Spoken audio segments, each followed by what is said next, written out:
Shalom Bapak Ibu, Saudara-saudariku yang terkasih dalam Yesus Kristus. Selamat berjumpa lagi dengan saya, Pastor Stefanus Chandra, dalam INRI hari ini. Channel renungan yang sama kita cintai ini. Adapun tema renungan kita pada hari ini adalah mengikuti Yesus. Perikopa yang akan kita renungkan bersama pada hari ini, 18 Februari 2022, diambil dari Perikopa Injil Markus pasal 8 ayat 34 sampai dengan pasal 9 ayat 1. Saya berharap kita semua membaca perikopa ini bagi bekal hidup kita hari ini.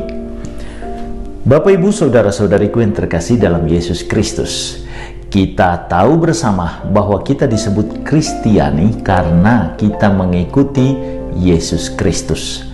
Artinya, identitas Kristiani kita melekat erat dengan iman kita kepada Yesus Kristus. Maka baiklah kita lebih dahulu memahami makna nama Yesus Kristus tersebut. Yesus berasal dari kata Ibrani Yehoshua, artinya Allah menyelamatkan.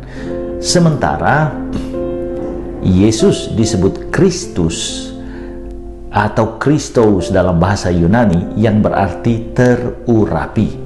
Nah, manusia-manusia yang terurapi dalam konteks Yahudi adalah mereka yang sungguh hadir dalam nama Allah. Manusia yang diurapi itu biasanya adalah raja, nabi, dan imam. Bacaan Injil kita hari ini berisi tentang tuntutan Yesus sebagai Allah yang menyelamatkan bagi setiap pengikutnya. Yesus dengan tegas berkata, setiap orang yang mau mengikuti aku harus menyangkal diri, memikul salibnya, dan mengikut aku. Terdapat 3 hal penting sebagai syarat mengikuti Yesus dalam tuntutan tersebut. 1. Menyangkal diri. Sebagai pengikut Yesus, kita adalah anak buah, sementara Yesus adalah bosnya. Menyangkal diri berarti menempatkan Yesus di atas kepentingan dan agenda diri kita. Kita membiarkan Yesus yang mengontrol diri kita. Agenda hidup dan masa depan kita tentunya juga dikontrol oleh Yesus.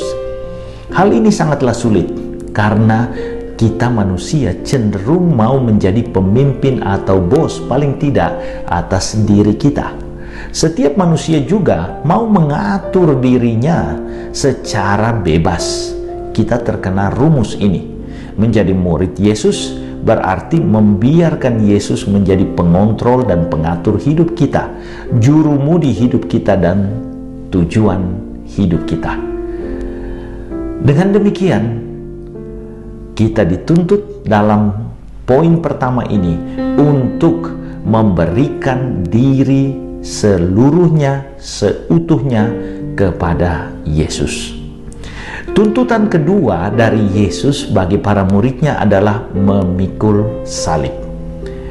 Salib bagi manusia Romawi adalah jalan penghukuman yang paling keji, tetapi bagi kita manusia Kristiani, salib adalah jalan keselamatan, karena melalui derita dan saliblah Yesus, Sang Allah Penyelamat, menghadirkan keselamatannya bagi kita. Salib dengan demikian adalah panggilan kita. Segala kelemahan kita, tantangan hidup, tanggung jawab, kerja, panggilan untuk melayani sesama, pendek kata, keterbatasan diri, serta segala permasalahan hidup. Namun tentu juga talenta-talenta yang ada pada kita adalah bagian dari tanggung jawab yang harus kita laksanakan, kita pikul, kita jalani, dan kita sungguh-sungguh adakan dalam hidup kita. Yesus dalam tuntutan kedua ini memanggil kita, orang-orang yang penuh dedikasi, untuk melaksanakan hidup sebagai berkat bagi dunia. Dalam kondisi ini, teman-teman terkasih, salib justru mengembangkan kita. Kita yang menjalani hidup dengan seluruh tantangan yang ada, dengan seluruh beban dari kehidupan tersebut, kalau mau dikatakan beban, tetapi sebenarnya lebih tepat dikatakan tantangan, mendapatkan kepuasan justru dari pelaksanaan dan proses yang dengan setia kita lakukan. Dan yang ketiga, tuntutan dari Yesus adalah mengikuti Yesus. Jalan Yesus adalah jalan kehidupan dan jalan salib, serta jalan kasih. Yesus adalah Sang Kasih dan jalannya adalah jalan kasih. Mengikuti Yesus berarti melalui jalan dan cara Yesus melaksanakan hidupnya. Hal terutama yang dibagikan oleh Yesus kepada kita adalah kasih tersebut. Kita dipanggil untuk membagikan jalan Yesus ini tanpa syarat. Yesus melayani kita bukan untuk menjadi populer, untuk mendapatkan nama, untuk dihargai, apalagi untuk mendapatkan keuntungan finansial atau sejenisnya. Yesus melaksanakan semua pemberian dirinya agar manusia sungguh selamat dan terberkati. Maka arah hidup Yesus adalah memberi. Dan persis, hidup kita adalah sebuah pemberian. Karena hidup kita adalah pemberian, kita dipanggil juga untuk menjadi saluran berkat bagi sesama kita. Teman-teman terkasih,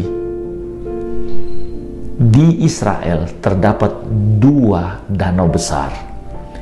Danau pertama penuh berisi ikan dan makhluk hidup, namanya Danau Galilea, karena dia menerima air dari pegunungan Hermon lalu mengalirkannya melalui sungai Yordan menuju Laut Mati. Danau kedua adalah Laut Mati. Dia menerima air dari sungai Yordan tetapi tidak pernah menyalurkannya lagi, maka air di situ menjadi sangat asin. Tidak ada makhluk hidup yang bisa hidup di dalamnya. Kita pun dipanggil dengan cara demikian. Ketika kita menerima berkat dari Allah, kita harus menyalurkannya agar hidup kita sungguh-sungguh menjadi sebuah kehidupan. Seperti yang dikatakan oleh Yesus dalam Matius 10 ayat 8b, "Kamu telah memperolehnya dengan cuma-cuma, maka berikanlah pula dengan cuma-cuma." Jika benang merah tuntutan Yesus hendak kita buat, maka dapatlah kita simpulkan bahwa setiap manusia Kristiani dipanggil untuk hidup sebagai hamba Yesus yang teguh kukuh menjalani hidupnya sebagai abdi dari Yesus. Abdi bagi sesama sebagai jalan iman dan pengabdiannya kepada Allah semata, kepada Yesus, Sang Allah Penyelamat. Tuhan Yesus memberkati.